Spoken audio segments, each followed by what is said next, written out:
I think have low expectations in the beginning. Like, don't expect that you're going to get everything done or that you need to work 4 hours a day or whatever. Welcome to Life Unleashed, the podcast all about creating the best life for you and your furry best friend. If you're a dog mom on the go, juggling life, work, and the endless joys of being a dog parent, then you're in the right place. I'm Dani. And I'm Nick. And together with the incredible dog mom community from Tails Up Pup, we're here to share advice, stories, and the obsession we have over the love for our dogs. Get ready to laugh, learn, and lean on each other because life with your dog just got even more awesome. We have a 3-month-old now. Is that wild, or do you feel like it should be longer? It honestly feels like it's been longer. Yeah. I feel like, well, I don't know. Part of me feels like it was just yesterday that he was born, but it also feels like he's a year old now. I wanted to talk about the reality of juggling small business life with newborn life. I feel like the way we portray it online isn't quite accurate. And so I made a reel about it, and I wanted to talk more in detail about it because I was getting messages and people have requested to talk about this topic. So let's talk about it. I feel like one of the reasons that it's not exactly like realistic how we portray it versus like reality is because like we're very concerned about like taking care of Callan and doing all of that. And it's like, we're not trying to make him the focal point of everything. And like, it's a lot of effort to film stuff. And I feel like, or just any type of content. And so we're trying to, take care of his needs and do all the parenting stuff that we have to do, and we're not really worried about like capturing all like the realistic parts of being a parent and taking care of him and running a business all the time. And social media is a glimpse of people's life. Everyone's is that way. No one's showing you every second of every day unless they're on Instagram Live and never turn it off. Like, you're only seeing a small part of their day, and so we want to show the happiest part or like the most exciting part. We're not going to show the bad parts or the parts that we struggle with. And I feel like it's ever evolving of how we are balancing our time in our day, because Callan is growing and every milestone he hits, it's going to be something different. So like when he's sitting up on his own, it's going to be different. When he's crawling, it's going to be different. When he's walking, it's going to be very different. And like too, like when like what I was trying to say by that is like when he like is crying, for instance, it's not like we don't want to show that he cries sometimes, but it's like when he's crying, we want to attend to him. Yeah. And we're not grabbing our phone to be and like, does anyone really want to see that? No, but you know what I mean? Yeah. It's like, there's certain things that like we have responsibilities, and that comes first. For me, the way that I'm balancing my time right now is that when he's awake, I'm hanging out with him, and when he's asleep, I'm working. And so I know that I get 4 to 6 hours of work a day. And for me, work can be if he's like taking a contact nap and I'm editing a reel while he's sleeping on me. So, that might not be like work for most people, but for me, like I'm able to do things while he's sleeping on me. But right now he sleeps 2 hours in his crib 2 times a day. So that's 4 hours that I can work downstairs, and that's almost a guarantee as long as he takes his nap. Sometimes he wakes up a little early, but we've tried the 3 naps, and it just doesn't ever seem to work well. The way that the wake windows work and him feeding and then sleeping, the 3 naps a day just really in the crib weren't working well. He does nap 3 times a day, just 2 in the crib. And we really were prioritizing getting sleep at night. And so for us, that just has worked better for us. I feel like he actually naps more like 4 times a day. Like he'll take a little cat nap in the morning, but before his first crib nap, he definitely naps in between the 2. He definitely naps at night on you before bed. Yeah. And a lot of times will try to take a walk in the middle of the day. And so like he'll doze on and off on the walk. And so that kind of like is a gap in the day, I guess. But overall, whenever I was feeling like I was not productive, I had to remind myself and Nick that like most women were on maternity leave, and I was getting a lot of things done in comparison to having my full time off. So I think that, I should look back and be proud of myself for working hard and getting anything done. I should be clapping at myself for, getting the dishes put away or like doing the laundry, let alone like embroidering orders and like getting things out the door. Anyone that I ever talk to about like this exact topic, like I'm like, Danielle is a superhuman superhero. I literally have no idea how she does it. I'm so proud of her. Thank and you work so hard. I will say, if you are listening and looking for future advice, or if you are in the thick of it, know that there were many days that I did not get any work done, or I just had to shift my timeline around to get some things done. And I told Nick, we really have to work on a priority timeline of what needs to get done first. Obviously, not even talking about Callan, like he is the priority. I'm just talking about work in itself. What orders are the oldest, or what needs to get done in what order. And then that's kind of how we figured out, what needs to get done by a certain day or time. It used to not be that big of a deal because when we're both focused just on work and we could work, 8 to 10 hours a day, it almost always got done and things never got like so much where we had to change our priorities. Mm-hmm. But now, because Callan is the number one priority, it's like, and time is more like limited, we do have to be more cognizant of like, okay, well, this is getting a little old, so we got to really make sure we do that stuff first, or actually it could be old, could be too late. Yeah, so keeping an eye on the timeline and orders and making sure that we fulfill what we've promised to our customers too has been a learning curve for us in figuring that out. One of the best things that we've done, and we've done this for a while now, is like really trying to get Callan on a schedule. It seems like he works and likes his schedule. It works really well for us. And then like once you get on a schedule, it's like you can be more productive because you're not having to think about like, okay, well, what do I do right now? It's like, okay, well, we know when he's going to nap pretty much. And we know, like what days are going to do what. And I think having that schedule really helps us be more productive, definitely less stressed about like, wondering like, well, what am I going to do? What's Nick going to be doing? What's Dani going to be doing? It's like, we kind of know and then you have the creativity to shift of like, okay, this stuff's old, so we do need to change our priorities for today. But I feel like scheduling and trying to stick to it as best as possible has been very helpful.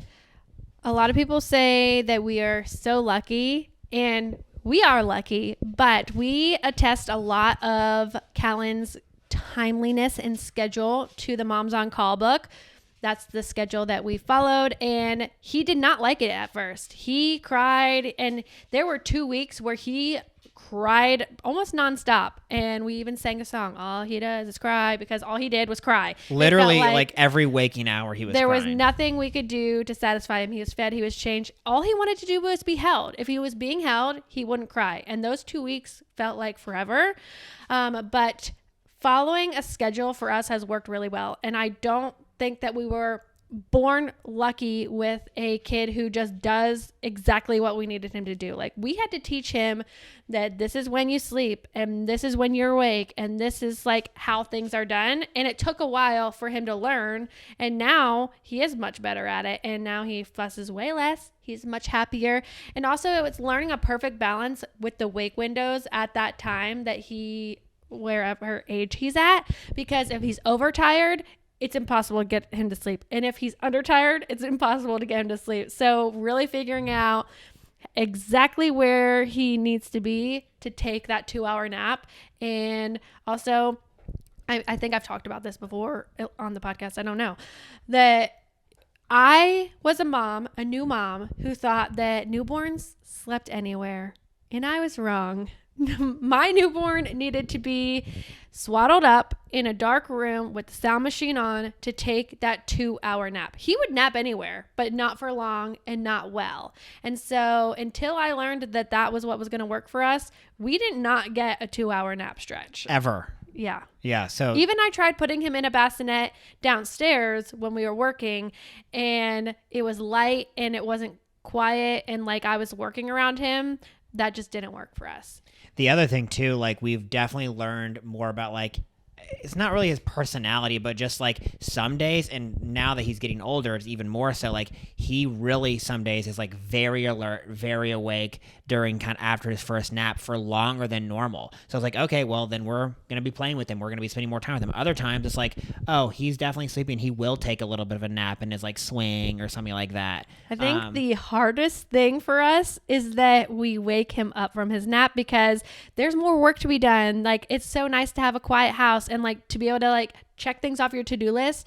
But when that 2-hour mark hits, we have to go and wake him up. And like, it is so nice that he would have kept sleeping, but if we don't wake him up and keep the routine, then I think everything would get off. And also he probably wouldn't sleep through the night, which also we prioritize. Well, that's one of the biggest things that the book talks about is like waking them up after that 2 hours or whatever, like really helps establish like the day is, you can nap during the day, but the night is for sleeping. That's when you're going to get the majority of your sleep, and you get your naps during the day. I feel like if we didn't do that, we would be getting, I mean, people are saying you're so lucky that you're getting good night sleep. And I'm sure there is definitely some luck and temperament involved in it, but we are, that schedule definitely seems to stack the deck in our favor to make it more likely that we have better night's sleep. And we definitely use the book as a guide. And sometimes I'm like joking around. I'm like, Callan, you're not following the schedule.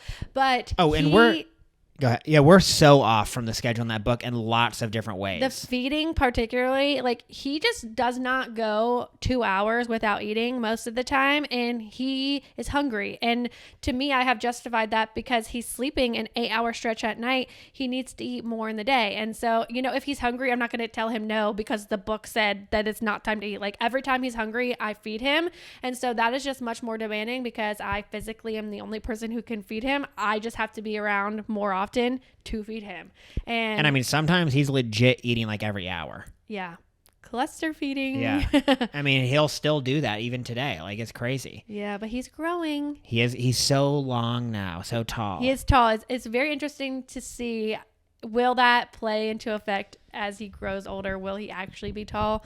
I think it doesn't really have any correlation at this age, but I would be interested to see.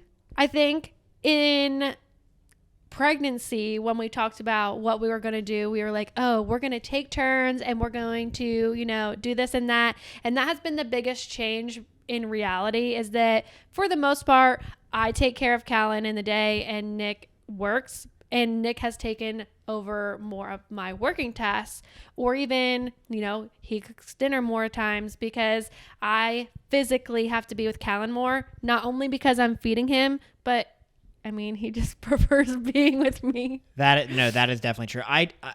We have had a different balance. He because he prefers you. He definitely is more fussy, particularly when he is a little fussy and things like that. Like he wants to be with mom. But I did tell Nick, I said, the reality of this is that we need to, again, go back to those priorities, because sometimes I wasn't feeling accomplished in my work day. And so, sometimes it's just about communicating with your partner and figuring it out day by day and telling them that you need help or that you want to do things a different way. And when you say communication is key. Yeah, if you're not communicating, you can't just expect your partner to read your mind, and if you need help you have to ask for it. Mm-hmm. And some days Danielle wants to do more things, whatever, and it's can you take him? Oh yeah, sure. I was doing stuff too, but I'm caught up. I don't, it's not that I didn't want to take him, I just didn't know that you felt like you needed to go do other stuff right now, so oh sure. And pretty much our tried and true routine, in addition to all that, is that at 7:30, whatever we're doing, whether Nick went back to work or he's reading his book or cleaning up dishes, for the most part, we make sure our day is over at 7:30 and that we all hang out together as a family for the last part of the night. And that's something that I look forward to, because it's guaranteed family time that I know we all just enjoy being together.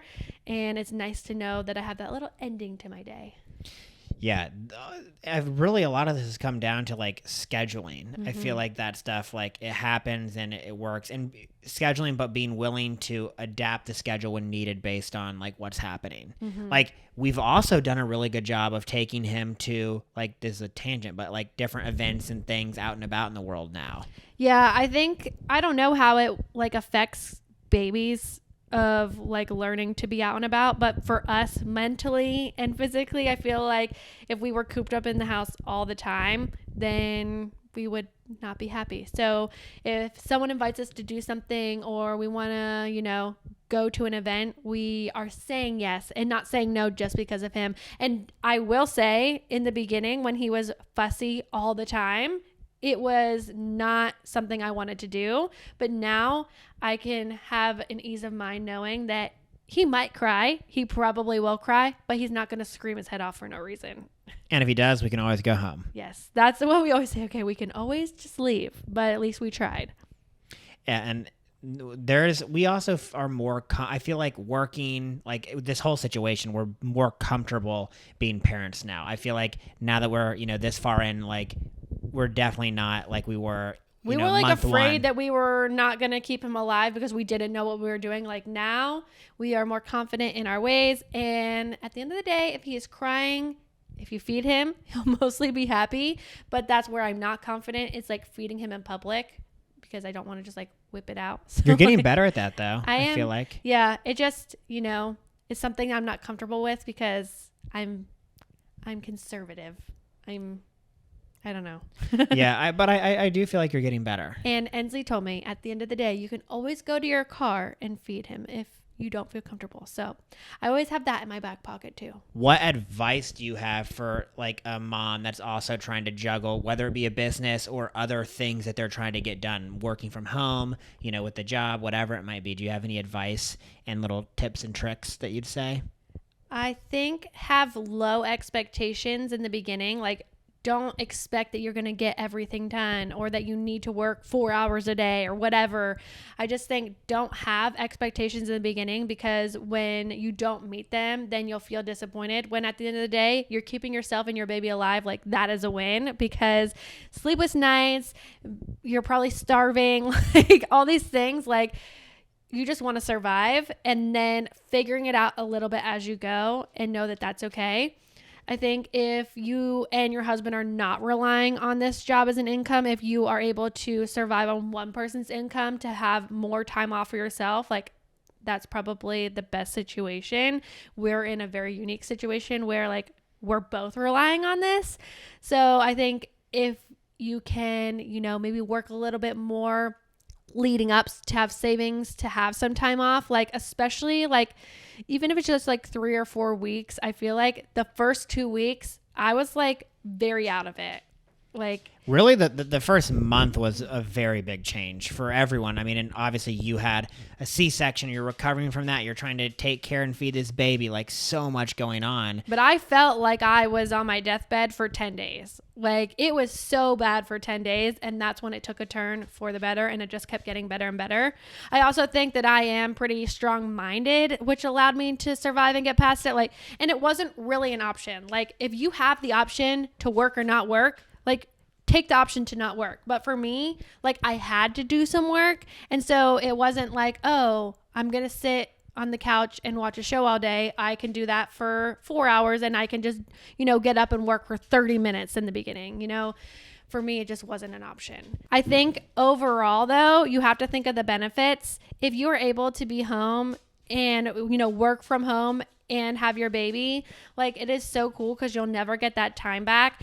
And while I was sad that my friends were on maternity leave for 12 weeks and I wasn't, now they're going back to work and they're having to leave their baby, and I still get to be with mine. And so I'm like looking at that positive side, that I will still get to be with him, and he'll have a great relationship with us. Not saying that other people don't, but it's just different when you're with your parents all day versus not. No, there's definitely pros and cons to all the different situations. But it definitely makes balancing work a lot harder. Yeah, I think it really does sound like, you're just talking about the priorities. In the beginning, priority is take care of the baby and yourself, and, fit in the things that you feel like you can, but don't beat yourself up too much about that. I think something that a lot of women think about in this, 12-ish week period is going back to work. Most women aren't working from home or like own their own business like me. And I think that it's a very interesting topic to talk about, quitting your job to be a stay-at-home mom or going back to work. I think your age probably plays a important role in your decision. Personally, if I worked for someone else, I would be wanting to stay home with my baby so bad because I love him, I miss him, and like you never get these moments back, but you have to think about the long-term effects too.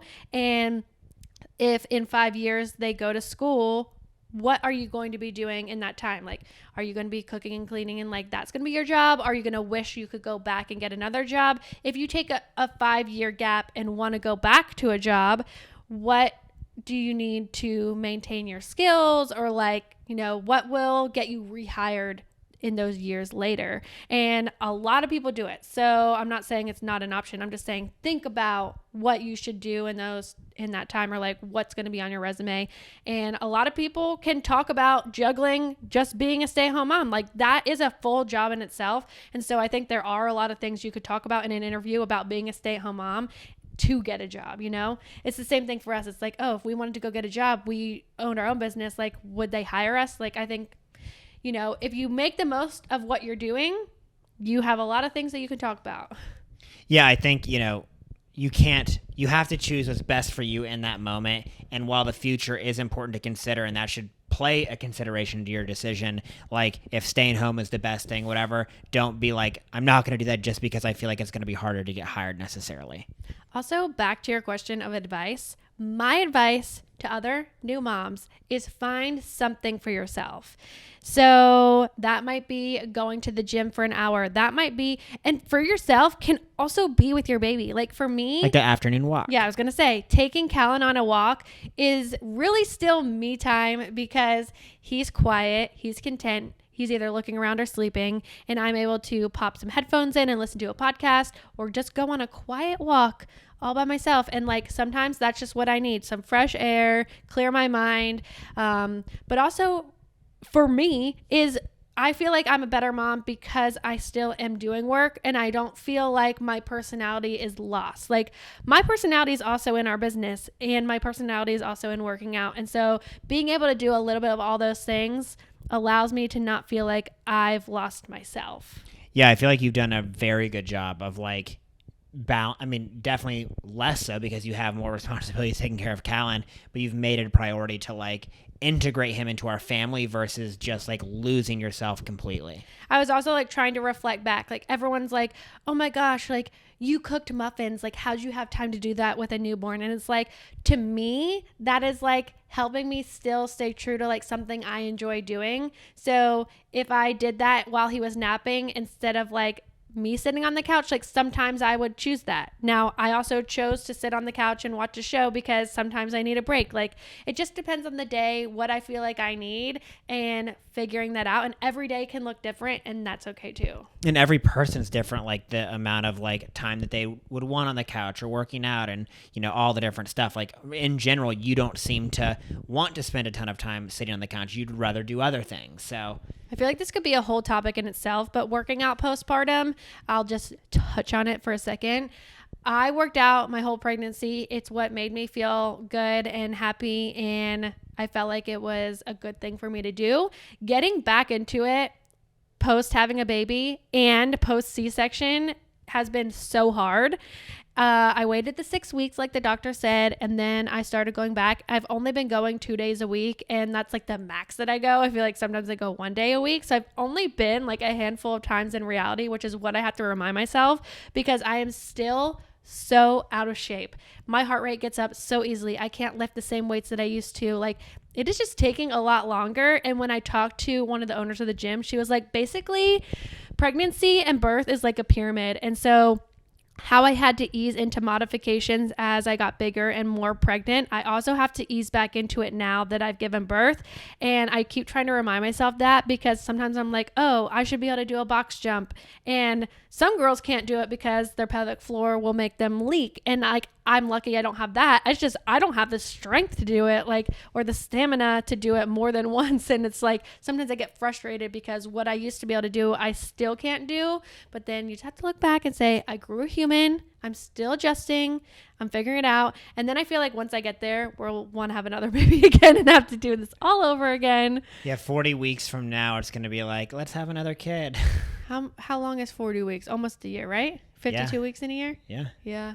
That's wild. Well, and he's not 0 right now, so. Yeah. That's wild. Oh my gosh. Maybe we'll have a kid in years from now. So that would be like having a kid 1 year from now would be like 7 months. Yeah. So, yeah. Oh my goodness. He'd be a year old. But that's when you start trying. He wouldn't. The next kid would not be born for another 9 months. Yeah. He'd be basically 2. Wow. I don't know how people have like 10 children. We'll probably be 2 and done. Is there any big thing that has been like unexpected or like one of your expectations that like just not even true at all? I think the lack of sleep didn't affect me. And based on what my mom has said, at least, it's like because I birthed this baby, like my body just is able to do what it needs to do. So I was probably affected a little bit differently than you. But I feel like before ever being pregnant, if I didn't get 8 hours of sleep, like I would feel like I'm dying. And now with having a baby, like I never truly felt that dead from the lack of sleep. It was more like the pain of recovery and like everything, all the work and all of that made me tired. But like the lack of sleep didn't affect me like I thought it would. And I think that's pretty surprising. Yeah, that is surprising. I thought that it was going to be, that part would be worse. Everyone always says like you just forget labor, and when you're in it, you're like, how could you ever forget this? But I truly think your brain tries to protect you, and there's so much of the bad parts that I truly can't remember how that even felt now. And it hasn't even been that long. And I think my brain is literally trying to protect me. I remember everything. Yeah. Traumatic. Do you think you'll always be traumatized from that? No, I mean, I'm not traumatized. A little bit. No. It was pretty traumatic. It was traumatic, but I've adjusted.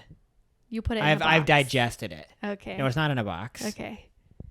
I think while it was so awful, it still was like, can we say like worth it? Like, yeah, it's so worth it. I mean, you're the one that had to go through all the bad stuff. Something else that is surprising, but also I'm like, why am I surprised by that? But like the amount that I love him.